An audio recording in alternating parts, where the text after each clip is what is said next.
हम सभी के अंदर एक ऐसी शक्ति छिपी है जो हमारे जीवन को बदल सकती है, हमारी अवचेतन मन की शक्ति।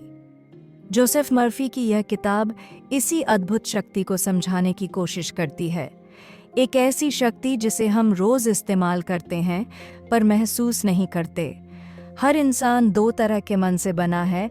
चेतन मन जो सोचता है, तर्क करता है, फैसला लेता है, और अवचेतन मन जो महसूस करता है, विश्वास करता है और वही बनाता है जिस पर हम गहराई से भरोसा करते हैं।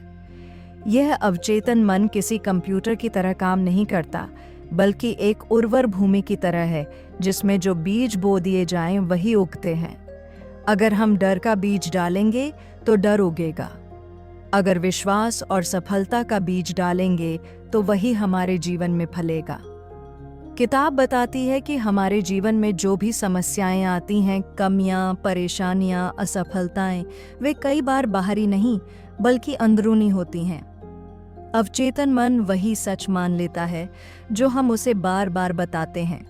अगर हम लगातार खुद से कहते रहें कि मैं नहीं कर सकता, मेरे पास पैसा नहीं आएगा, मेरी किस्मत खराब है, तो अवचेतन मन इसे हकीकत मान लेता है और हमारी जिंदगी उसी रास्ते पर चलने लगती है। लेकिन यही अवचेतन मन अगर सकारात्मक, रचनात्मक और सशक्त विचारों से भरा जाए तो यह चमत्कार कर सकता है, बीमारी ठीक कर सकता है, समस्याओं का हल ढूंढ सकता है, रिश्तों में सुधार ला सकता है और सफलता को आकर्षित कर सकता है। जोसेफ मर्फी कहते हैं कि अवचेतन मन एक उर्वर भूमि की तरह है। आप जैसा बीज उसमें डालेंगे वैसा ही पेड़ उगेगा। अगर हम डर, शक, नकारात्मक विचार डालेंगे तो अवचेतन मन वैसी ही स्थिति हमारे जीवन में बना देगा। और अगर हम विश्वास, उम्मीद और सकारात्मक कल्पना डालेंगे तो जीवन में चमत्कार होने लगते हैं। अवचेतन मन को आदेश नहीं दिए जाते, उसे महसूस करवाया जाता है। वह उस चीज पर काम करता है जिसे आप सच मानते हैं, चाहे वह सच हो या नहीं।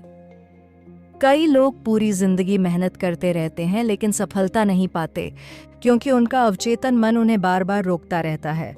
वे खुद को योग्य नहीं मानते, खुद को छोटा समझते हैं और वही विचार अवचेतन मन में दर्ज हो जाते हैं। फिर अवचेतन मन हर बार राह में रुकावटें खड़ी करता है।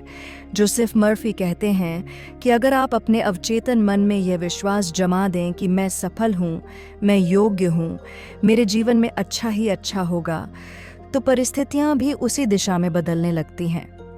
अवचेतन मन उस समय सबसे अधिक सक्रिय होता है जब आप आराम की स्थिति में होते हैं, यानी सोने से पहले या सुबह उठते ही। इन समयों में दिमाग की तरंगें धीमी हो जाती हैं और सबकॉन्शियस माइंड जल्दी संदेश ग्रहण करता है। यही वजह है कि रात को सोने से पहले हमें अच्छे विचारों और अच्छी कल्पनाओं का अभ्यास करना चाहिए। अगर आप रोज सोने से पहले अपने मन में अपने लक्ष्य की तस्वीर बनाते हैं, मान लीजिए आप धनवान बनना चाहते हैं, तो खुद को धनवान महसूस करें, खुशी को महसूस करें, तो अवचेतन मन उस तस्वीर को असली मानकर आपके लिए रास्ते बनाने लगता है। जब हम सोने से पहले खुद को कोई विचार देते हैं तो अवचेतन मन उसे पकड़ लेता है। रात भर वह विचार हमारे मन में गहराई तक उतरता रहता है और धीरे धीरे हमारी वास्तविकता बदलने लगता है। इसी तरह जब हम सुबह उठते ही खुद को सकारात्मक वाक्य सुनाते हैं तो अवचेतन मन दिन भर उसी ऊर्जा के साथ काम करता है। अवचेतन मन तर्क नहीं करता, वह केवल स्वीकार करता है। इसलिए अगर उसे कहा जाए कि मैं स्वस्थ हूँ, तो वह हमारे शरीर में स्वास्थ्य लाने वाली प्रक्रियाओं को सक्रिय कर देता है। अगर कहा जाए कि मैं सफल हूँ, तो वह परिस्थितियों को ऐसा बना देता है कि सफलता का रास्ता खुलने लगे। इस किताब में कई कहानियां आती हैं जिनमें लोग केवल अपने विचारों की दिशा बदलकर अपने जीवन को बदल देते हैं। कोई व्यक्ति केवल प्रार्थना और विश्वास की शक्ति से गंभीर बीमारी से उबर जाता है। कोई अपने करियर में असंभव लगने वाली सफलता हासिल कर लेता है क्योंकि उसने अपने अवचेतन मन को यकीन दिला दिया कि वह यह कर सकता है। कोई आर्थिक तंगी से निकलकर समृद्धि तक पहुंच जाता है क्योंकि उसने अपने मन से कमी का डर निकालकर समृद्धि का भरोसा बैठाया। इन कहानियों का संदेश एक ही है, हमारे विश्वास ही हमारी वास्तविकता का निर्माण करते हैं। ये किताब हमें यह भी सिखाती है कि कल्पना यानी विजुअलाइजेशन एक बेहद शक्तिशाली तकनीक है। आप जिस चीज को जितनी गहराई से महसूस करेंगे, उतनी ही जल्दी वह आपके जीवन में प्रकट होगी। सोचिए, आप बीमार हैं और आप बार बार खुद को कमजोर महसूस करते हैं, तो आपकी हालत और खराब होती जाती है। लेकिन अगर आप खुद को स्वस्थ कल्पना करते हैं, अपनी ऊर्जा महसूस करते हैं, तो अवचेतन मन शरीर में उपचार की प्रक्रिया को तेज कर देता है। विज्ञान भी आज मानता है कि शरीर की कई बीमारियां मन की स्थिति से जुड़ी होती हैं। जोसेफ मर्फी बताते हैं कि अवचेतन मन कभी मजाक को, कल्पना को या झूठ को पहचानता नहीं। जो चीज उसे बार बार दी जाती है, वही उसके लिए सच्चाई बन जाती है। इसलिए अगर आप हर समय कहते हैं कि मेरे पास पैसा नहीं है, मेरी किस्मत खराब है, मेरे जीवन में कुछ अच्छा नहीं होता, तो अवचेतन मन इन बातों को सत्य मानकर आपकी जिंदगी को वैसा ही बनाए रखता है।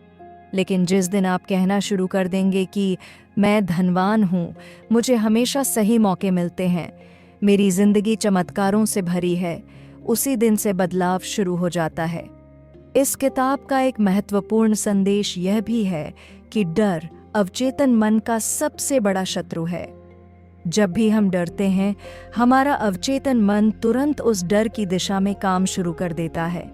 जैसे अगर कोई हमेशा सोचता है कि मेरी नौकरी चली जाएगी, तो उसका अवचेतन मन ऐसी परिस्थितियां पैदा कर देता है जिससे सच में नौकरी पर खतरा आने लगता है। इसलिए डर की जगह विश्वास को पकड़ना जरूरी है। विश्वास एक तरह की ऊर्जा है और यह ऊर्जा अवचेतन मन को सक्रिय कर देती है। इस किताब में एक कहानी है। एक महिला को हमेशा डर था कि उसका पति उसे छोड़ देगा।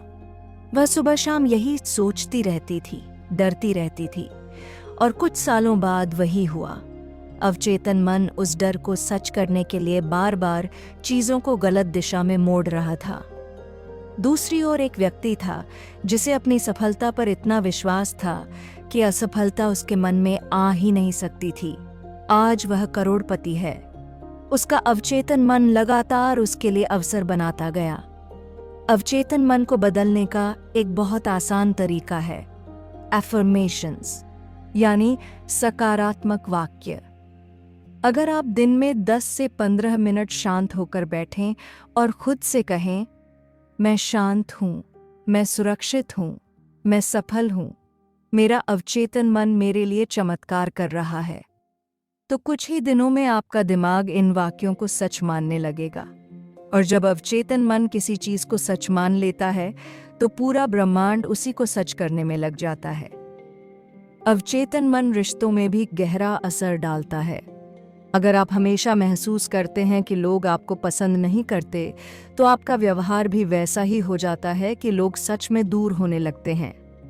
लेकिन अगर आप सोचते हैं कि लोग मुझे पसंद करते हैं, मैं प्रेम के योग्य हूँ, तो आपके आसपास का माहौल बदलने लगता है।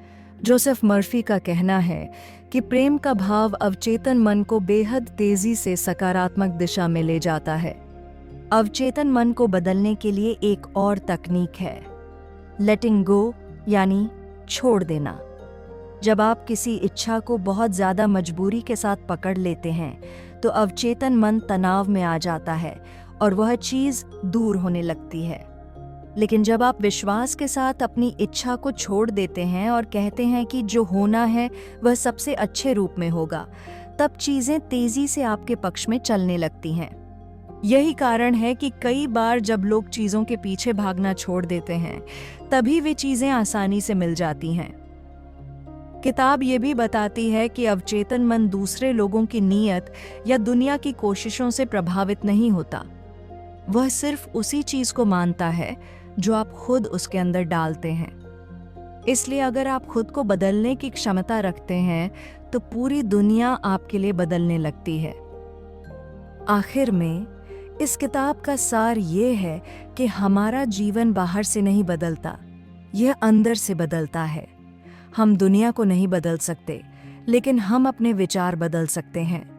और जैसे ही विचार बदलते हैं, अवचेतन मन नया जीवन बनाना शुरू कर देता है। अगर आप विश्वास रखते हैं तो चमत्कार निश्चित हैं।